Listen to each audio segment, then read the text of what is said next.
Notre Dieu nous dit simplement merci. Merci pour ses bienfaits. Il nous a permis de le célébrer, de le magnifier, pour nous dire merci pour tous ses bienfaits. Maintenant, il va encore nourrir notre âme de sa parole qui est pour nous, qui est pour nourrir notre âme, qui nous permet de savoir comment marcher, comment vivre, qui nous permet de connaître notre Dieu.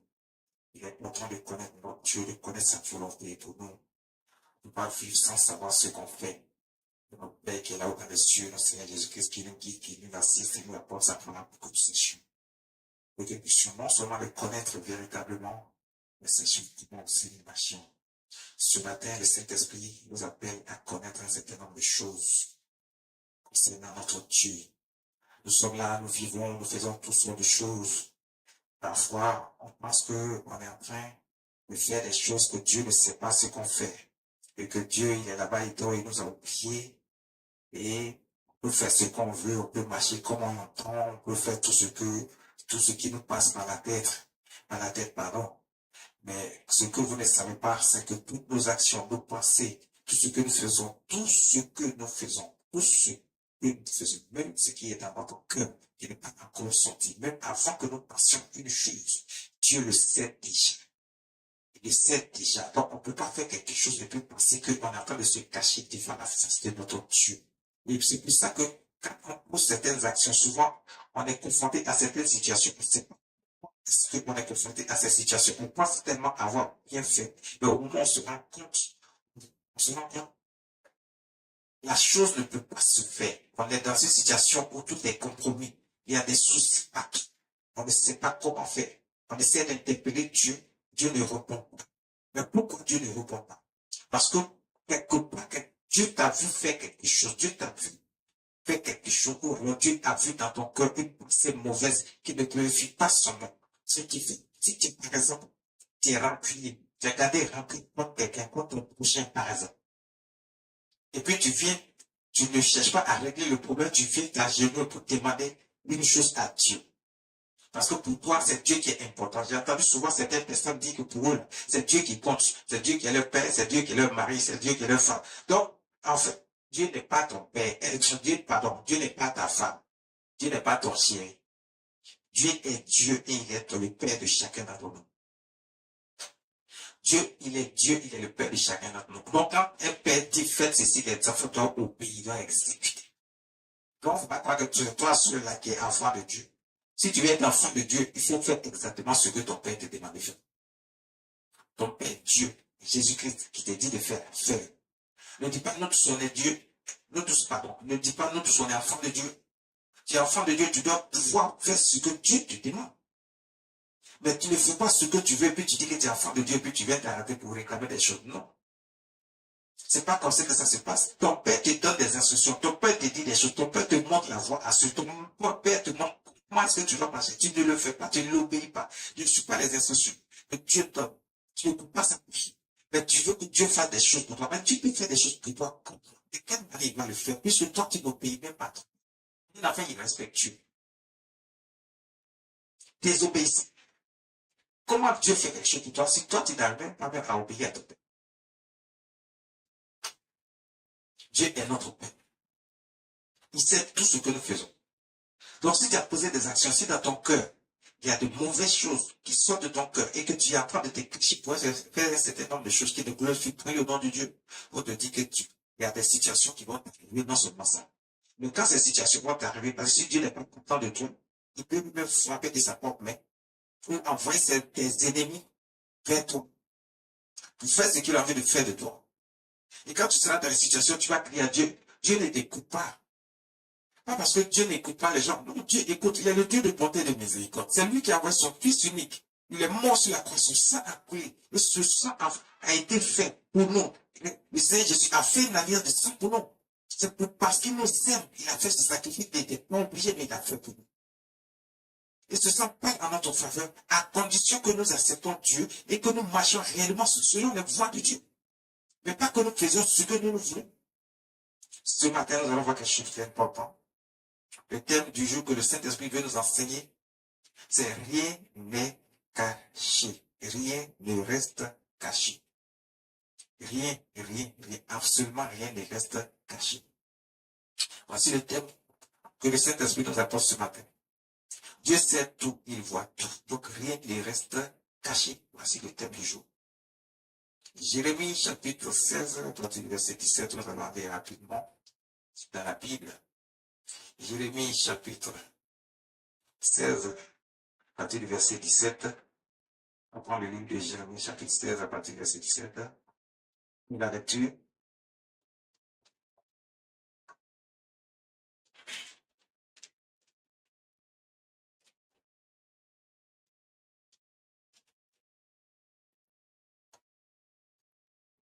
Jérémie chapitre 17. Jérémie chapitre 16. Chapitre 16, verset 17. Car mes yeux sont attentifs à toute leur voix. Mes yeux sont attentifs à toute leur voix. Dieu est en train de parler ici. Il dit à son serviteur, le prophète, va et parle à mon peuple. Il leur dit que tout ce qu'ils font là, ils pensent que je suis là, je dors, je ne fais rien, je ne vois rien. Mais dis-leur que mes yeux sont attentifs à tout ce qu'ils font. Parce que mes yeux sont attentifs à toute leur voix. Toute leur voix, ça veut dire c'est tout ce qu'on fait. Ses yeux voient tout sans exception. Là où tu veux que tu penses que tu vas te cacher, tu es en train de faire des choses. Dieu est là, ses yeux sont déjà là-bas avant même que toi, tu penses que tu es caché à cet endroit pour faire quelque chose. Pendant que tu penses que tu es en train de te cacher pour faire quelque chose, pour faire le mal, pour mettre l'impudicité, l'adultère, l'infidélité, la débauche, le mensonge, les calomnies, les ragots, la fraude, le vol, le mensonge. Pendant que tu penses que tu es en train de faire, Dieu dit, mes yeux sont attentifs. Ça veut dire que il sait, il voit tout. Et il fait attention à ça. Dieu nous a créés. À votre avis, l'activité de Dieu, c'est quoi? Puisqu'il est là-bas. Il nous a créés, nous sommes sur la terre ici. Il a créé toutes les créatures. Il fait quoi d'autre? Il a son écran qui est devant lui et puis il regarde tout le monde, toute sa créature. Le soleil, la lune, les étoiles, les herbes, les arbres, les animaux, les hommes, la terre. Il regarde, ses yeux sont attentifs. C'est également pour ça qu'il a beaucoup d'anges autour de lui. Et chacun est affecté à un endroit précis qui lui rapporte beaucoup de choses. Donc, où tu es caché, il y a un ange qui est là, il t'a regardé, il a fait le rapport. Dieu, ses yeux sont attentifs. Et puis, quand ils ont fait le rapport, ce n'est pas des rapports juste pour parler simplement. Ils montrent les images à Dieu. Dieu regarde et puis donc, les yeux de Dieu sont attentifs à tout. Parce que là où tu es caché, Dieu, il regarde, il voit que tu es caché, là, tu es en train de faire quelque chose de mauvais. Toi, tu penses que tu t'es caché des yeux des hommes. Tu penses que les hommes ne te voient pas. Tu es en train de te cacher pour faire quelque chose de mauvais. Mais pendant que tu te caches pour faire quelque chose de mauvais, Dieu lui dit, mes yeux sont attentifs à leur voix, toute leur voix. C'est-à-dire que lui, Dieu, il sait, il voit. Parce qu'il voit, et ce que tu es en train de faire, ça lui a été déjà rapporté. Et puis il regarde, et puis il te regarde. Tu es dans le mal en train de faire le mal, et puis Dieu te voit. Mais attends. Quand tu finis là-haut, tu avais ta Dieu pour dire quoi à Dieu. Et puis Dieu n'a qu'à répondre. Qu'est-ce que tu vas dire à Dieu, puis il va te répondre. Qu'est-ce que tu lui diras pour qu'il te réponde? Il t'a fait faire.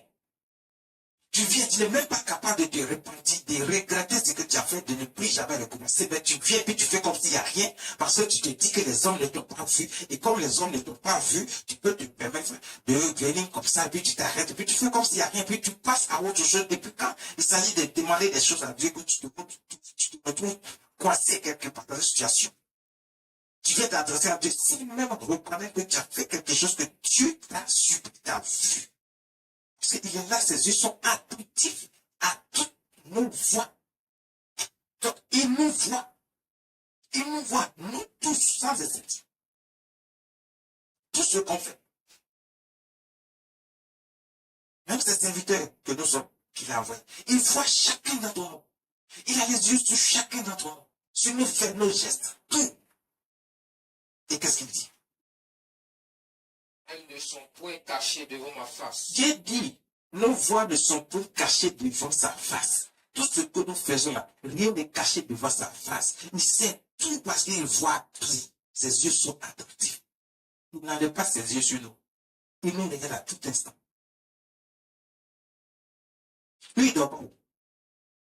Il n'est pas un être humain pour dormir. Il ne dort pas. Donc, il ne connaît pas ce qu'on appelle le sommeil. Ça n'existe pas. Donc, ça qu'il a tout le temps de nous voir. Et il nous voit faire un certain nombre de choses. Donc, parce qu'on est caché des hommes. Et on est en train de poser des actions. Mais tu es caché des hommes. Mais celui qui va te juger là, ce n'est pas l'homme. Celui qui va envoyer un châtiment sur toi, ce n'est pas l'homme. C'est Dieu. Mais lui, il te voit. Après, tu vas te faire passer pour le Saint des Saints. Tu vas te faire passer pour quelqu'un qui n'a jamais péché.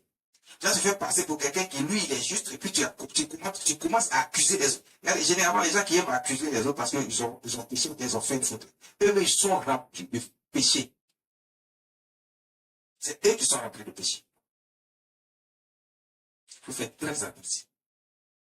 Il faut faire très, très attention. Continuez la lecture. Et leurs iniquités ne se dérobent point à mes regards. Leurs iniquités ne se dérobent point à mes regards. C'est-à-dire leur péché, leur transgression, tout le mal qu'ils font ne se dérobe point à mes regards. C'est-à-dire je vois tout et je sais tout leur péché qu'ils font. Je vois tout et je sais tout ça ne se dérobe point à mes regards. Donc tout ce qu'on fait, si on est dans le péché, on est dans l'iniquité, on est dans les transgressions, Dieu dit, rien n'échappe à ses regards. Absolument rien n'échappe à ses regards. Faisons très, très, très attention. Faisons très, très, très attention. Faisons très, très, très attention. Rien n'échappe au regard de Dieu. Absolument rien. Il voit tout. Il sait tout. On va prendre le livre de 1 Timothée, chapitre 5, à partir du verset 25. Il sait tout, il voit tout. Rien ne lui échappe. Ses regards sont sur tout ce que nous faisons. Alors, est-ce que tu peux te cacher devant lui? Est-ce que tu peux te cacher? Tu ne peux pas te cacher. Tu crois te cacher des hommes. Pourquoi c'est quand tu poses au moment où tu te rends compte là, tu vois que tu es dans le problème. Parce que Dieu t'a vu. S'il veut tout de suite te châtier, il te châtie. Et puis les soucis arrivent. Parce que Dieu voit tous ses regards sont sur toutes nos actions. Faisons très attention. 1 Timothée chapitre 5, verset 25. De même, les bonnes œuvres sont manifestes, et celles qui ne le sont pas ne peuvent rester cachées. Dieu est en train de te dire ici que de la même manière, il apprécie tes bonnes actions. De la même manière, il est content de toi parce que tu marches selon les voies que Dieu a tracées, selon les instructions de Dieu. Quand il est content et puis il te bénit, il apporte la bénédiction de ta vie. Il dit de la même manière, il voit tout ce que vous faites qui est bien, et puis il vous récompense à juste titre par sa bénédiction dans toutes sortes de bénédictions. Il dit c'est de la même manière que lorsque nous sommes dans le mal également, ils voient aussi le mal que nous faisons. Donc c'est pas parce que à un moment donné, on a commencé à faire des choses qui sont bien devant Dieu, que puis, on va se cacher pour nous. Maintenant, commencer à faire un peu de choses qui est... Non. Dieu dit, il ne faut jamais retourner en arrière. Le sang de Jésus là, le sang de l'alliance, qui parle en notre faveur, nous permet de demeurer saints et d'être parfaits. Il y a beaucoup d'hommes qui pensent qu'on ne peut pas être parfait, on ne peut pas être saint. Qui vous a dit ça? Dieu lui-même qui nous a créés, il dit, il nous a fait à son image selon sa ressemblance. Donc, on peut être saint, on peut être parfait. Celui qui demande, il nous demande d'être parfait. Il sait de quoi il parle. Donc, ça veut dire qu'il faut juste marcher selon les œuvres de Dieu, faire ce que Dieu demande de faire. Il te trouve saint devant sa face. C'est lui qui connaît les critères de la sainteté. Mais toi, tu continues de mentir, tu continues de voler, tu es tout dans l'iniquité, tu es tout dans le péché. Et puis, tu chantes que non, on ne peut pas être parfait pour ça. Mais c'est parce que tu ne veux pas quitter dedans. Le sang de l'alliance, là, Jésus-Christ a été répandu pour la rémission des péchés de plusieurs. Ça veut dire que le sang cette alliance a été fait, le sang a coulé pour effacer le péché de plusieurs. Plusieurs, ça veut dire que ceux qui vont accepter Jésus-Christ comme leur Seigneur, leur Sauveur, leur avocat auprès du Père qui parle en leur faveur. et qui vont accepter Dieu comme étant Dieu et qui vont marcher désormais selon ce que Jésus-Christ nous a fait marcher. Parce que c'est ce que Dieu avait dit et personne n'avait écouté. Les gens faisaient ce qu'ils voulaient. Ils marchaient comme ils le voulaient. Ils le font encore aujourd'hui de nos jours. Mais Jésus est venu pour mettre les choses en ordre pour dire non. Ce que Dieu a dit là, c'est ce qu'il faut faire. Les lois de Dieu sont de vigueur. Moi, Jésus ne peut pas enfreindre les lois de Dieu. Vous, encore les hommes, vous ne pouvez pas le faire.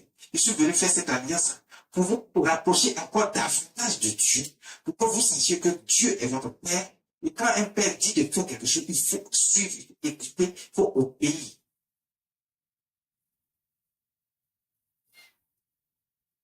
Tu n'obéis pas le père, il est là, il te suit, il te regarde.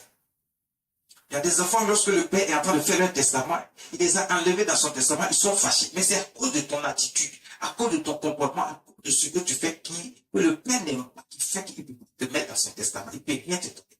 Parce que tu n'as pas fait quelque chose, tu as touché une petite. Tu crois que tu es devenu Dieu et tu fais ce que tu veux.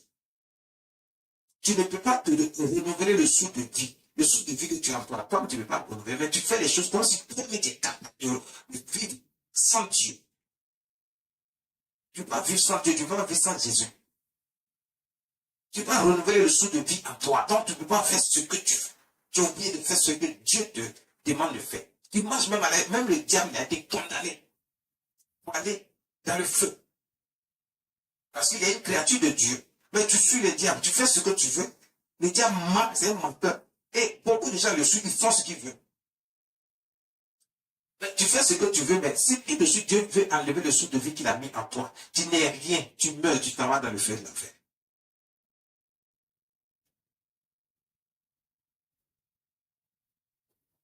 Tu t'en vas dans le feu de l'enfer. Parce que tu n'es absolument rien sans Dieu. Le sou de vie, là, tu te lèves le matin. Pourquoi tu as pu te lever le matin? Parce que Dieu l'a voulu.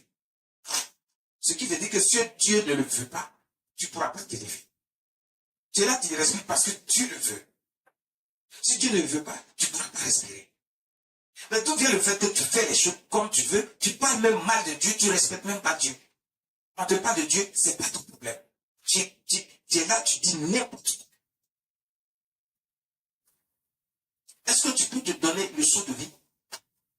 Si tu es capable de faire ce que tu veux, que tu penses que tu n'as rien à faire avec Dieu, est-ce que tu ne peux pas te permettre toi-même de te donner le saut de vie? Quand tu attends que Dieu te donne le saut, pourquoi tu tombes malade même? Tu es capable de faire ce que tu veux. Empêche-toi de tomber malade. Il ne faut jamais avoir fait.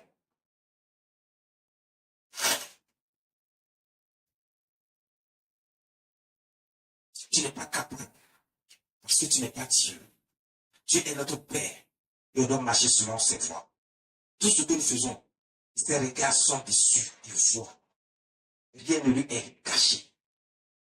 Rien ne reste caché devant la face de Dieu. Absolument rien. Jean chapitre 28, verset 24. Rien ne reste caché devant notre Dieu. Absolument rien. Je vous l'ai dit. Donc faisons très attention. Faisons très attention.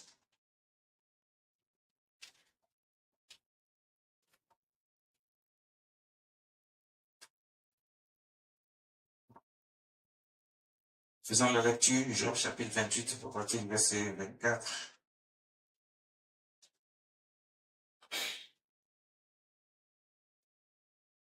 Job chapitre 28, verset 24. Car il voit jusqu'aux extrémités de la terre, il aperçoit tout sous les cieux. Dieu aperçoit tout sous les cieux, il voit jusqu'aux extrémités de la terre. Toi, tu es ici. Tu cours, tu es te cacher, tu fais des choses, tu penses que Dieu te voit. Regarde, la Bible dit que Dieu voit jusqu'aux extrémités de la terre. Dieu, il voit jusqu'aux extrémités de la terre. D'un bout à l'autre de la terre, il voit tout. Il voit tout. Au même moment. Ne croyez pas que, bon, il a d'abord prendre le temps de regarder celui-là. Il va prendre le temps de regarder. Non, je vous ai expliqué tout à l'heure comment ça se passe. Il est là-bas, ses yeux sont sur toute la terre. La terre n'est rien, c'est comme un petit grain de sable sous ses pieds. Donc, il voit tout ce qui se passe. Et comme il est Dieu, lui-même, il est capable de voir tout le monde en même temps. Et encore plus, il va envoyer certains anges auprès de chacun d'entre nous sur la terre. Donc, chaque ange aussi répond de tous nos faits et gestes. C'est pour ça qu'on vous dit qu'il y a un ange qui est à côté de chacun d'entre nous. Lui, il n'est pas là pour nous protéger, il n'a rien à faire avec ça. Il est là pour faire un rapport sur nous, un rapport journalier. C'est pour ça que nous sommes jugés chaque jour, parce qu'il y a un ange qui fait un rapport sur nous tous les jours. Quand on parle de jugement, le jugement dernier, c'est le dernier jugement. Donc ça veut dire qu'il y a des jugements qui sont faits chaque jour. C'est pour ça qu'à un moment donné, Dieu est fâché, il est en colère, et puis il prend certaines décisions, il châtie certaines personnes qui ne font pas sa volonté. Mais c'est parce qu'il n'attend pas la fin des temps pour faire le dernier jugement. Non. Et ce qui, chacun est programmé pour une existence donnée, pour un temps donné. Donc imaginez s'il doit attendre la fin des temps pour faire une chose. Non. Le jugement qui va se faire à la fin des temps concerne seulement tous ceux qui déjà ont été condamnés, jugés, condamnés de leur vivant. C'est ceux-là qui vont accompagner le diable dans le feu, dans le feu de la géhenne, le feu qui détruit définitivement. En attendant, nous sommes jugés tous les jours, et il y en a qui vont attendre dans le feu de l'enfer, dans une certaine souffrance là-bas, pour attendre le dernier jugement. Mais dans un premier temps, avant d'aller attendre dans le feu de l'enfer, ou au paradis, c'est selon le choix que nous avons fait. Si tu es parti aujourd'hui et que tu as fait ce qui est bien aux yeux de Dieu, puisque Dieu sait tout, il voit tous ses regards sont sur tout ce que nous faisons.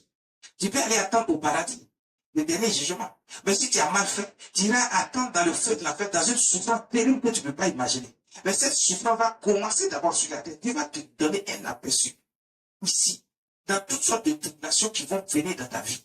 Tous les problèmes vont venir dans ta vie. Tu n'auras pas de solution. Personne ne pourra te donner une solution à tes problèmes. Si ce n'est Dieu lui-même. Et puisque tu refuses Dieu et que tu ne veux pas marcher avec Dieu, toi, on ne peut pas parler de Jésus devant toi. Tu dis, toi, tu ne reconnais pas Jésus. Tu ne reconnais pas Jésus, mais tu dis, tu reconnais Dieu. Si tu reconnais Dieu, tu dois reconnaître Jésus. C'est lui-même qui a envoyé Jésus aussi. Il dit, Jésus est une partie de lui, c'est son fils. Mais en réalité, Jésus, il est Dieu. C'est la Trinité. Dieu le Père, Dieu le Fils, Dieu le Saint-Esprit. Ils sont un. Donc tu ne peux pas accepter un et laisser l'autre. Dieu voit tout. Tu as choisi d'aller voir les marabouts, les féticheurs, les sectes, les choses bizarres. Tu cherches le pouvoir, tu cherches l'argent, donc tu vas voir un certain nombre de choses. Les personnes, ce sont des hommes comme toi, qui sont manipulés par le diable, influencés par des petits pouvoirs du diable. Et vous croyez que vous êtes dans le vrai, et vous ne respectez pas Dieu. Mais Dieu dit, ses regards sont sur tout ce que nous faisons, il voit. Donc s'il voit pour les païens, il voit aussi pour vous qui dites que vous êtes enfants de Dieu, vous êtes chrétien. Il voit aussi pour les enfants de Dieu. Donc à un moment donné, quand tu commences à déraper et à changer de foi, Dieu, il te ramène à la raison. Par un certain nombre de châtiments qui vont venir sur toi, des tribulations qui vont venir sur toi. Tu ne comprends pas ce qui t'arrive, mais c'est parce que Dieu te voit. Il voit toutes tes actions. Il ne peut pas laisser comme ça. Il regarde à un moment, il observe pendant un bon bout de temps, en pensant que nous allons retrouver la raison, qu'on va revenir à la raison. Faire ce qui est bien et juste, marcher selon ses voies. Mais quand il voit qu'on tente à le faire et qu'on ne le fait pas, à un moment donné, Dieu dit, je suis fatigué. Et si Dieu est fatigué, il va faire maintenant des choses que vous ne pouvez pas imaginer. Et votre vie va devenir une vie catastrophique. Les problèmes vont surgir de partout. Parce que Dieu sait tout, ses regards sont sur toutes nos actions. Il voit tout.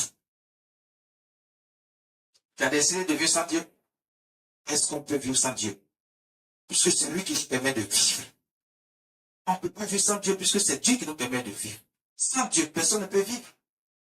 Quand les gens sont malades, ils sont à l'hôpital, ils sont tombés. Quand les gens, pourquoi on prie pour eux? C'est pour qu'ils vivent. Pourquoi ils ne se donnent pas la vie eux-mêmes? Parce que personne ne peut vivre sans Dieu. Personne ne peut vivre sans Jésus. Ceux-mêmes qui disent qu'ils ne reconnaissent pas Jésus, Quand ils sont malades, par extraordinaire, on les a envoyés vers quelqu'un qui est avec Jésus et qui a prié pour eux. Ils ont retrouvé la vie. Ils savent que c'est en Jésus ce qu'il y a la vie. Personne d'autre, il dit, je suis le chemin, la vérité et la vie. Mais chacun fait ce qu'il veut. Ils sont dans la nature, ils ne poussent pas à Dieu, ils prennent leur temps, ils font ce qu'ils veulent. Parce que c'est comme ça la vie. Mais Dieu a les regards sur chacun d'entre nous. À tout instant de notre existence. À tout instant de notre existence. 1 Corinthiens chapitre 14, verset 25. On va essayer de parcourir un peu la Bible pour pousser de savoir que Dieu, il a des regards sur nous. Il sait tout, il voit tout. Rien ne lui est caché. Alors rapidement. 1 Corinthiens chapitre 14, verset 25.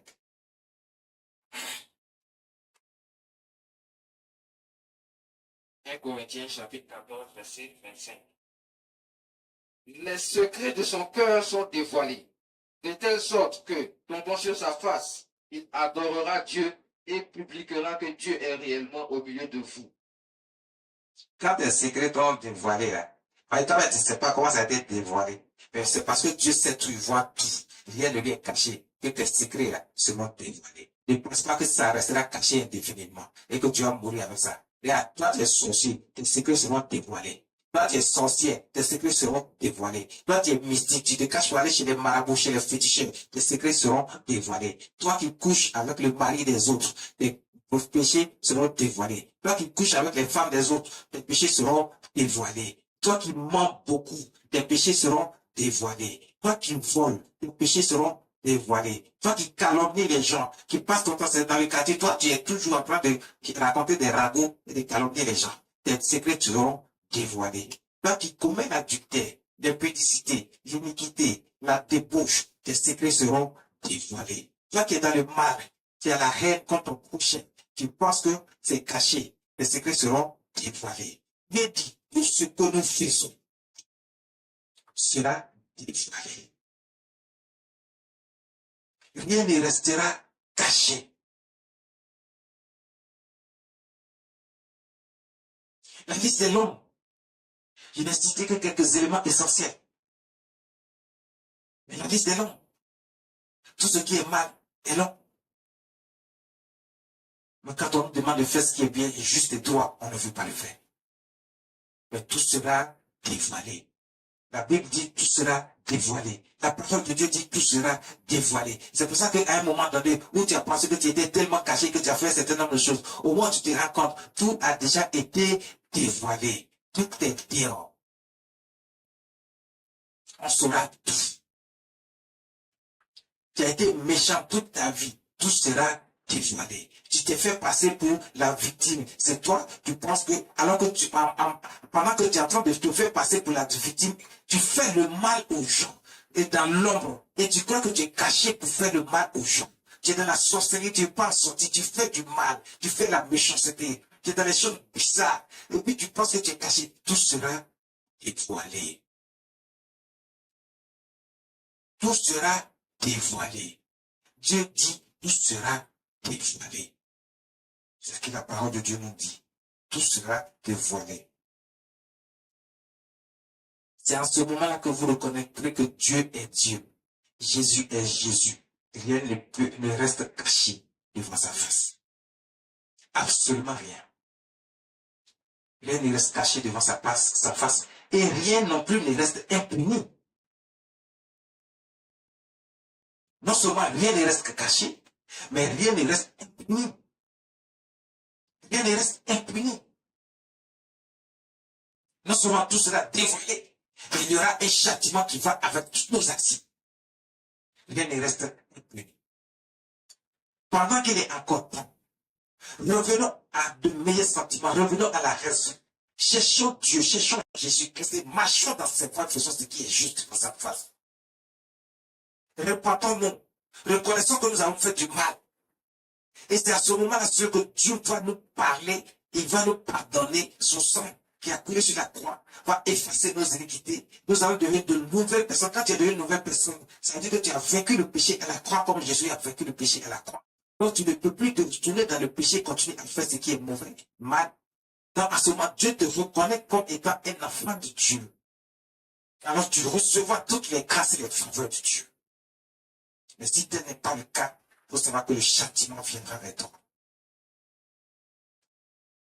Si ce n'est pas le cas, le châtiment viendra vers chacun d'entre nous. Oui, parce que Dieu ne reste, il ne laisse rien impuni, je vous le dis. Jérémie chapitre 16, verset 18. Dieu ne laisse rien impuni. Vas-y, prenez la lecture. Dieu ne laisse absolument rien impuni. Je vous le dis.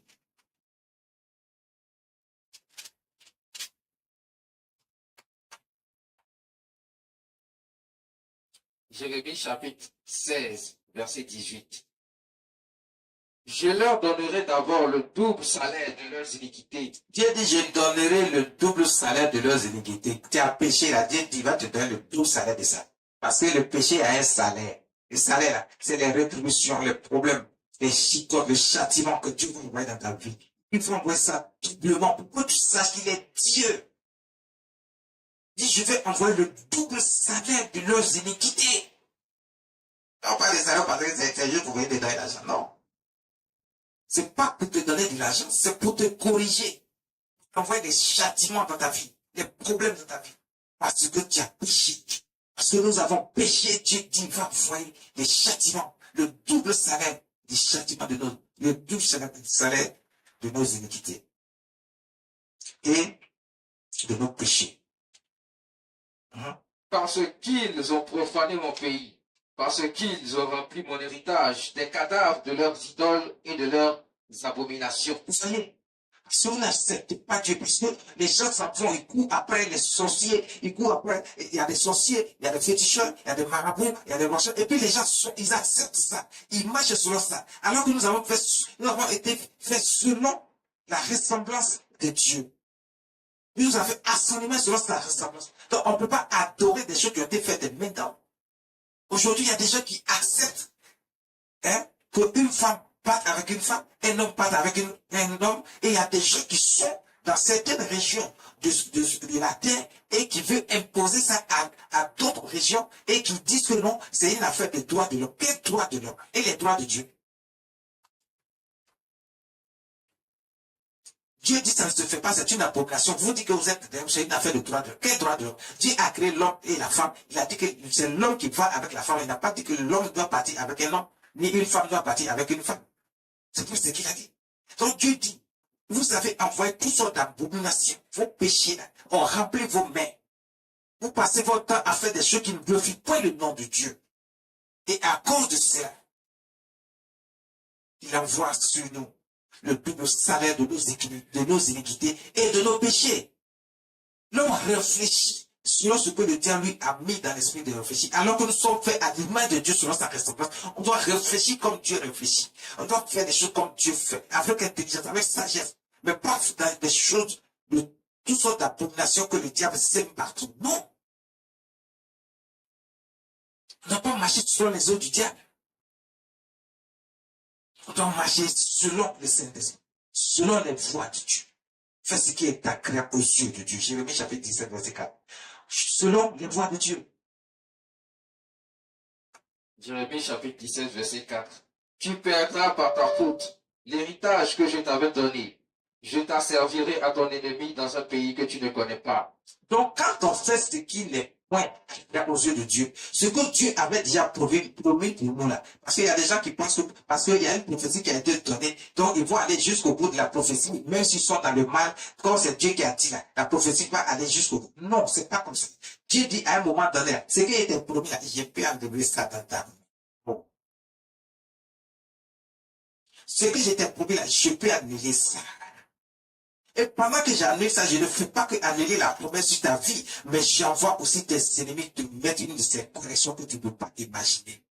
C'est comme ça que Dieu va laisser tes ennemis faire ce qu'ils veulent de toi. Tu dis, mais Dieu est passé où? Moi, je suis enfant de Dieu. J'ai accepté Dieu, je marche selon les voies de Dieu. Mais pourquoi est-ce que cela m'arrive? Mais parce que tu n'as pas réellement accepté Dieu, tu n'es pas réellement converti parce que tes voies n'ont pas encore changé. Tu continues de faire des choses du monde. Ce que tu vois autour de toi, dans ton environnement, tu fais aussi. Tu fais même parfois pire que le païen. Le païen, lui, il a déjà aidé. Ça veut dire que Dieu a déjà promis une sanction pour lui. Il sait ce qui va lui arriver. C'est pas parce qu'ils sont païens qu'ils ne savent pas que Dieu a déjà un châtiment qui va venir vers eux. Ils le savent très bien. Ils ne peuvent pas choisir Dieu, mais ils savent que Dieu va les corriger. Ils savent que Dieu va envoyer toutes sortes de tribulations dans leur vie. Le païen le sait. Celui qui ne marche pas avec Dieu, il le sait. Ne crois pas qu'il ne le sait pas, il le sait. Mais comme ils ont choisi de marcher avec le diable continue de les manipuler, de les influencer, de les diriger vers tout ce qui est mal. C'est pour ça qu'ils demeurent dans le mal. Mais à un moment donné, il y a certains qui reviennent à Dieu, qui reviennent de leur mauvaise voie. Et quand c'est comme ça, Dieu, il leur pardonne. Il efface leur iniquité. Il est le Dieu du pardon, de miséricorde. C'est pour ça qu'il a envoyé son fils Jésus-Christ. Il n'y a plus de condamnation pour ceux qui vont accepter Dieu, qui vont accepter le sacrifice du sang, qui vont accepter le sang de l'alliance et qui vont marcher dans les voies de Dieu. Et faire ce qui est agréable aux yeux de Dieu, marcher selon les ordonnances, les commandements, les lois de Dieu. Ceux qui vont le faire réellement. Et ceux-là n'ont plus de condamnation dans leur vie. Parce qu'ils sont vers Jésus-Christ notre Seigneur. Et Jésus fait tout pour eux. Il dit, tu perdras par ta faute l'héritage que je t'avais donné. Donc Dieu, il peut te faire une promesse. Il peut même te donner déjà la promesse. Et puis il enlève ça de ta main. Tu dis, mais tu ne comprends pas pourquoi. Est-ce que c'est Dieu qui t'a réellement donné ou bien tu as eu ça par ta propre force? Non, c'est Dieu qui t'a donné et c'est Dieu avant qui a enlevé ça dans ta main. Donc pendant que Dieu t'a donné un peu, que tu as attrapé là, ne crois pas que tu es arrivé et que maintenant tu peux faire ce que tu veux. Il sait qu'il y a des gens, ils sont là. Regardez, ils sont là. Quand Dieu leur a donné un peu là, ils ne reconnaissent plus Dieu, ils ne marchent plus sur la voie de Dieu, ils pensent qu'ils ont eu ça par leur propre force. D'autres vont s'attacher les services de féticheurs, de nuit, les gens mystiques, et puis parce que c'est eux, alors que c'est Dieu qui a donné.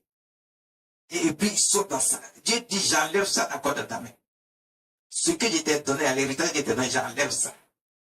Donc ça veut dire que Dieu t'a donné la vie, tu penses que tu as fait ça toi-même, ou bien c'est quelqu'un d'autre, un féticheur, marabout, un mystique qui a fait ça pour toi.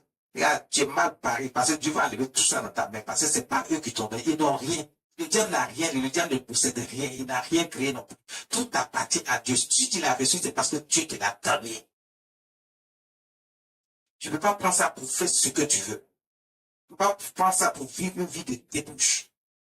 Tu ne peux pas prendre ça pour donner au féticheur, au marabout. Alors que c'est Dieu qui t'a donné.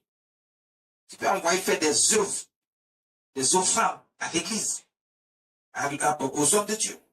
Mais tu vas donner ça au féticheur, au marabout. Dieu dit l'héritage que tu donnes, j'enlève ça de tes mains. Donc Dieu peut te donner, Dieu peut enlever ça de ta main. Si tu ne marches pas selon les voies de Dieu, si tu as désobéi, parce que Dieu sait tout, il voit tout. À un moment donné, là, quand tu commences à faire ce que tu veux, alors que Dieu t'a donné un peu, tu ne reconnais plus personne. C'est toi qui fais des calculs selon toi et selon tes œuvres. Dieu va enlever ça dans ta main. Et car vous avez allumé le feu de ma colère. Vous avez allumé le feu de ma colère. Il brûlera toujours.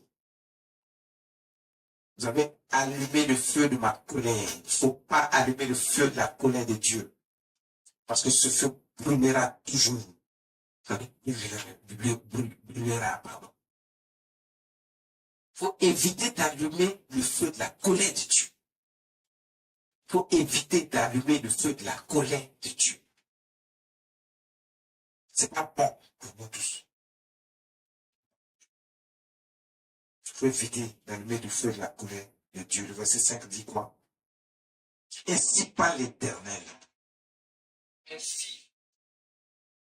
Ainsi parle l'Éternel. Ainsi parle l'Éternel. Maudit soit l'homme qui se confie dans l'homme. Il prend la chair pour son appui et qui détourne son cœur de l'Éternel. Maudit soit l'homme qui se confie dans l'homme. Car vous qui aimez vous confier dans l'homme là. 1, 2, 3. Ah, Dieu n'a qu'à toucher le cœur de tel homme. Dieu n'a qu'à toucher les terres de tel homme, de telle femme, de tel machin. Et puis il va faire ceci, il va faire cela. Dieu dit, maudit soit cette personne-là. Parce que c'est pas les hommes qui donnent. Eux-mêmes, là, sont des hommes comme vous. Ceux qui possèdent, et puis vous croyez qu'ils ont ça, et puis vous voulez que Dieu touche leur cœur pour vous donner. Dieu dit, maudit soit la personne qui parle ainsi et qui pense ainsi. C'est pour ça que quand vous êtes là, vous faites certaines prières, vos prières sont dirigées vers certains hommes que vous pensez qu'ils ont un peu, et puis ils doivent venir régler vos problèmes. Vous priez, vous ne voyez rien, vous n'obtenez rien. Vous n'obtenez rien. Vous adressez votre prière à Dieu, à Jésus. Vous priez nuit et jour, vous gênez. Mais vous voyez qu'il n'y a pas de résultat. Pourquoi il n'y a pas de résultat? Parce que ces hommes-là sont des hommes comme vous. Ce qu'ils possèdent là, c'est Dieu qui lui a donné. Maintenant, toi, tu veux que Dieu te donne, au lieu de t'adresser à Dieu pour que Dieu te donne, toi, tu t'adresses à un homme. Et Dieu dit, maudit soit l'homme qui se confie dans l'homme, qui prend la chair pour son appui. On prend la chair pour notre appui. C'est la chair comme toi. Tu es en chair également. Comment tu peux prendre un homme comme ton appui? Comment? Pourquoi même prendre un homme comme appui? Il y a des gens qui prient là, tout est dirigé. Ah, Dieu n'a qu'à toucher le cœur de ceci, Dieu n'a qu'à toucher le cœur de personnes. Ils ont des noms en tête. Tous ces noms-là, vous les donnez. Dieu, pendant que vous êtes en train de dire, Dieu n'a qu'à faire pour vous. Dieu n'a qu'à toucher leur cœur. Dieu est en train de vous maudire. Il dit maudit, il a fait la malédiction sur vous. Parce que vous ne pouvez pas connaître que c'est Dieu qui donne, ou vous voulez que vous mettez votre vie dans les mains des hommes. Comme je l'ai toujours enseigné, c'est Dieu qui décide comment il va te donner. Il peut envoyer un ange que tu ne connais pas, sous l'aspect d'un homme, qui peut te donner. Comme il peut utiliser un homme, une femme, pour te donner. Mais c'est lui, Dieu, qui donne, ce n'est pas l'homme qui donne. Donc ça dit, quand tu fais tes prières, tu ne t'adresses pas. Non, Dieu n'a qu'à toucher le cœur de tel homme. Non. Tu demandes à Dieu de te donner. Comment il va faire? C'est lui seul qui sait. Comment il va procéder? C'est lui seul qui connaît. Parce que si tu ne t'adresses pas à Dieu pour qu'il te donne, mais tu dis à Dieu, Dieu n'a qu'à toucher le cœur de quelqu'un. Pourquoi? C'est quelqu'un-là, il a quoi? Ce qu'il a là, c'est Dieu qui lui a donné. Mais pourquoi il va toucher son cœur? Demande à Dieu de donner ta part. Si tu marches réellement selon le voie de Dieu, il faut savoir que tu as ta part d'héritage avec Dieu. Demande-lui simplement de te donner. Tu dis, Seigneur, je suis dans tel besoin, j'ai besoin de ceci. Je sais que c'est toi seul, mon Père, c'est toi seul que je connais comme personne ne peut. Je suis confronté à telle situation. Accorde-moi cette grâce et fais-moi donne-moi ta faveur. Dieu va créer une situation pour t'envoyer ce que tu lui as demandé. C'est lui qui sait comment il procède. C'est pas un homme. Toi, tu cites des noms. Tu as des noms en tête. Souvent même, ce sont des noms des gens avec qui tu es dans le mal. Mais tu veux que Dieu touche leur cœur. Il va toucher le cœur comment? Lui-même est dans le mal. Il a déjà un châtiment qui l'attend. Dieu touche son cœur à comment? Lui, il a quoi? Ce qu'il a, c'est Dieu qui lui a donné, il n'a rien. Dieu ne peut pas toucher son cœur.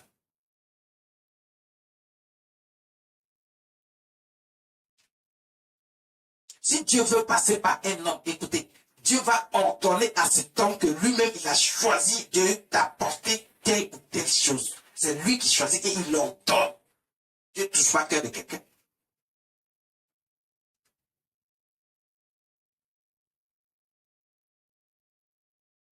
C'est Dieu qui possède tout. Tout lui appartient. C'est lui qui donne. Tu ne peux pas non plus demander à Dieu de donner à telle personne de t'apporter. Non. La prière ne se fait pas ainsi. C'est comme si tu t'es confié dans l'homme. C'est ce que Dieu dit. Demande simplement à Dieu, lui seul, sans arrière-pensée. J'ai besoin. Il va te donner. Lui seul sait comment il procède pour te donner. Mais il te donne. Parce que on ne sait pas demander, on ne reçoit pas. La Bible dit, vous demandez mal. C'est pour ça que vous ne recevez pas. Parce que vous demandez mal. La Bible dit, vous demandez mal, c'est pour cela que vous ne recevez pas. Dieu dit de ne pas prendre la chair pour son appui. Et qui détourne son cœur de l'Éternel, de ne pas détourner notre cœur de Dieu. On ne doit pas prendre l'homme pour appui, on ne doit pas détourner notre cœur de Dieu.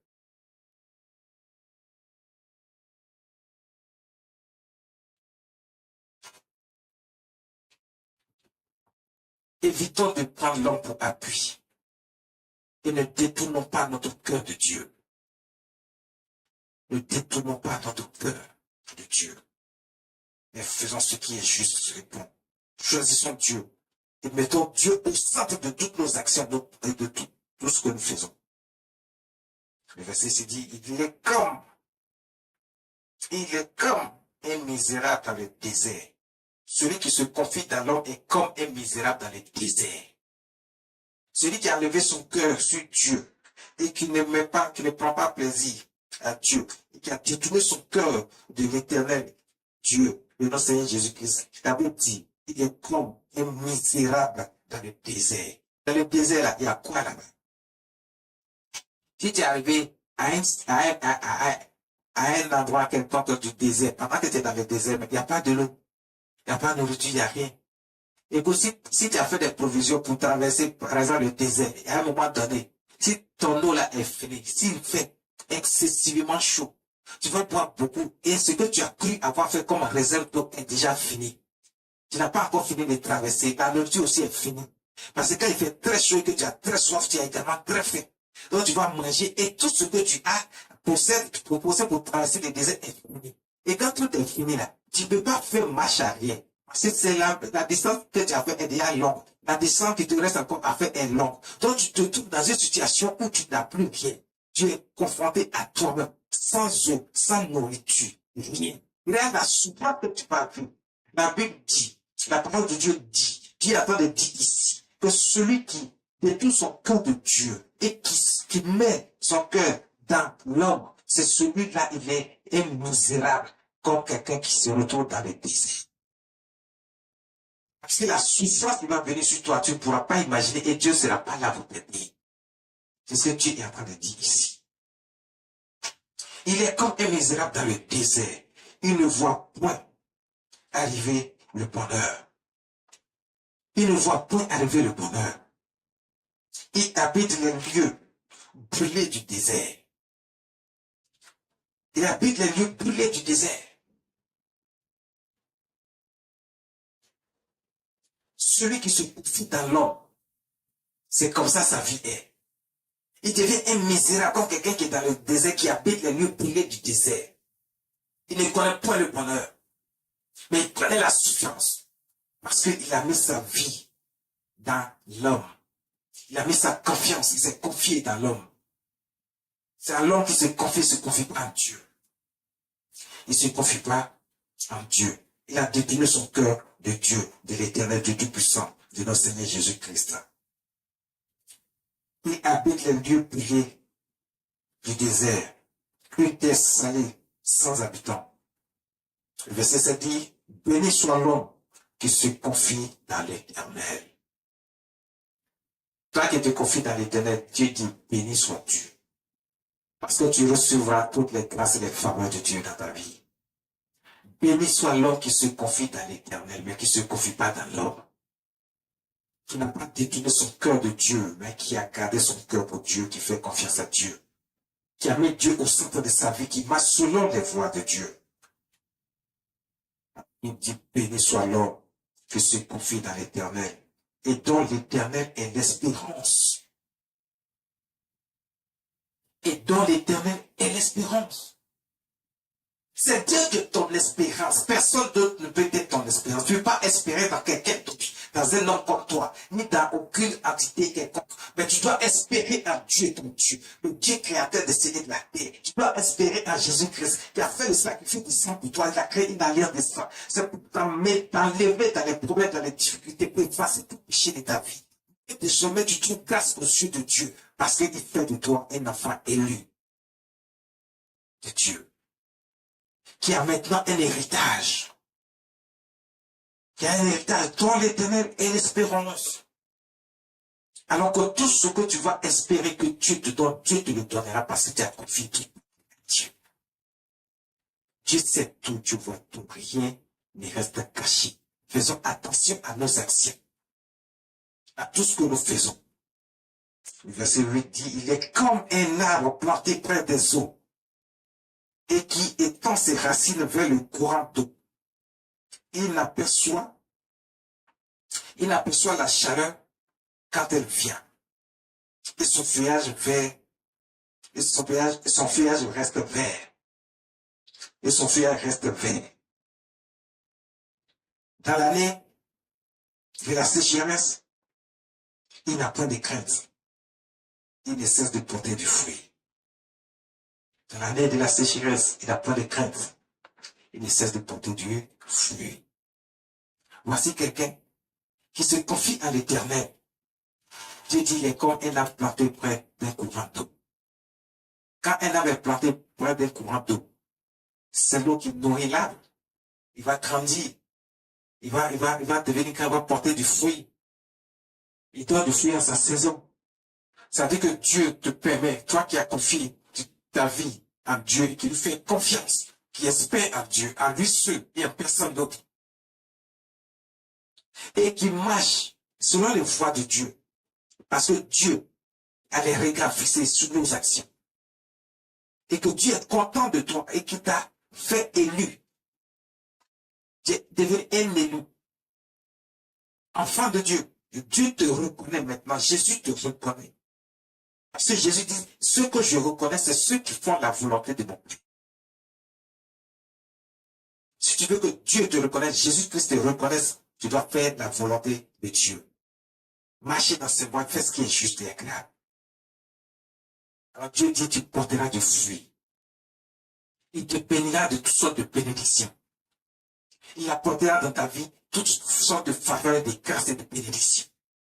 Il t'enlèvera de la poussière et te positionnera au plus haut niveau pour que tes ennemis voient que Dieu est avec toi. Que c'est Dieu qui t'a élevé. Sans lui, tu n'es rien. Donc sans Dieu, nous ne sommes rien.